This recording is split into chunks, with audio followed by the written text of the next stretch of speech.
Turning now to the Philippines, where President Rodrigo Duterte is leaving his successor, Ferdinand Marcos Junior, with an economy at the height of a post-pandemic boom. Consumer spending in the nation of 100 million people has jumped thanks to the relaxation of social distancing restrictions. Now the challenge for the incoming government will be solidifying those gains so the country is able to deal with future crises.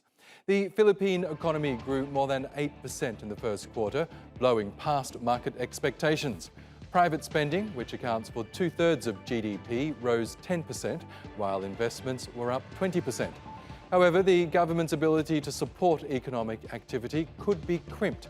That's because public debt has risen to more than 60% of GDP, from around 40% before the pandemic. TRT World's senior business producer Paolo Montecillo was in the Philippines this week and spoke to the governor of the country's central bank, Benjamin Diokno. They discussed the biggest achievements of the outgoing Duterte administration and the prospects for the domestic economy. Well, I think the biggest contribution of this administration is the Build program, investment, physical infrastructure. Because I look at our performance in the past, for the last 50 years, we spent less than 2% of our GDP for infrastructure. That's why we rated very poorly in relation to our neighbors. So now we're spending something like 5 to 6% on big projects that really make a difference in connecting lagging regions with leading regions. And so it opened up a lot of opportunities.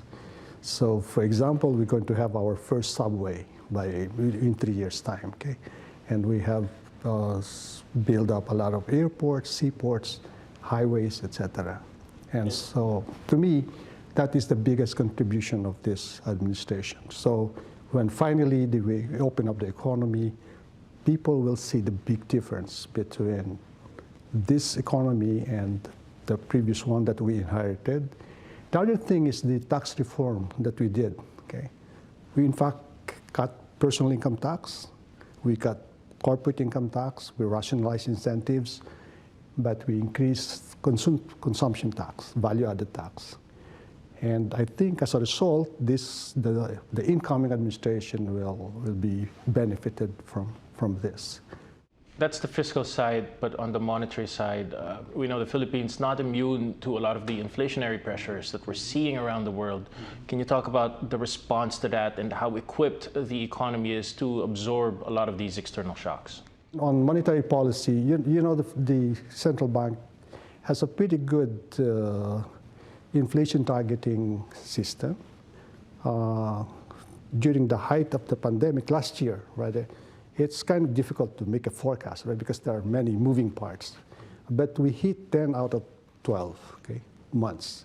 The inflation rate was within the target, okay? Now, previously, they hit 11 out of 12. So we got a pretty good track record on that. Plus, on inflation, I think the national government did one of the, again, game-changing reform, which is the Rice Tarification Act. Because previously, rice has been a major mover of inflation, okay, source of inflation. Now, sometimes it's negative rice because we allowed free importation of rice and we removed the government's monopoly of rice importation.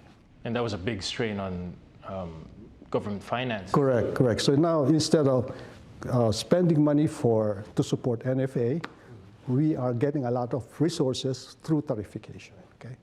So what about the balancing act that the central bank has to do now? Trying to tame inflation, it is still at a moderate level. Does that give you more space to act a little more aggressively to tame inflation, or can we stay pat and let growth go where it's going to go?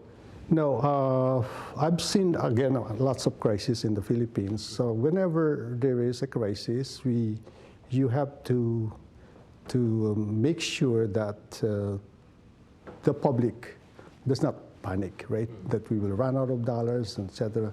So you have to ensure the community that there's a lot of liquidity. And that's what we did. We cut the interest rate to record low of 2%. We cut the reserve requirement to 12%, and that, of course, calmed down the market. And it's pretty good. And we participated in the secondary securities trading, so that also is our form of QE. Yeah. And so everything went well. So there's no panic, and the economy, of course, it went into a recession because of the restrictions, but now it has recovered. Last year, the economy grew by 5.7%, and we expect the economy to grow by 7% this year, and then 6 to 7 thereafter. Okay, so in terms of normalizing the rates, I think I made a public statement that we are considering that in the second half of the year. So we'll meet sometime next week for the May meeting, and then there's another June meeting. And so we continue to look at the situation. Of course, the major change here is the Russian-Ukraine conflict. So originally, we were forecasting an average inflation of 3.7 this year. We have updated that to around 4.3, but it will go back to around 3.7 next year. So we're doing well in terms of inflation, peso, and growth target.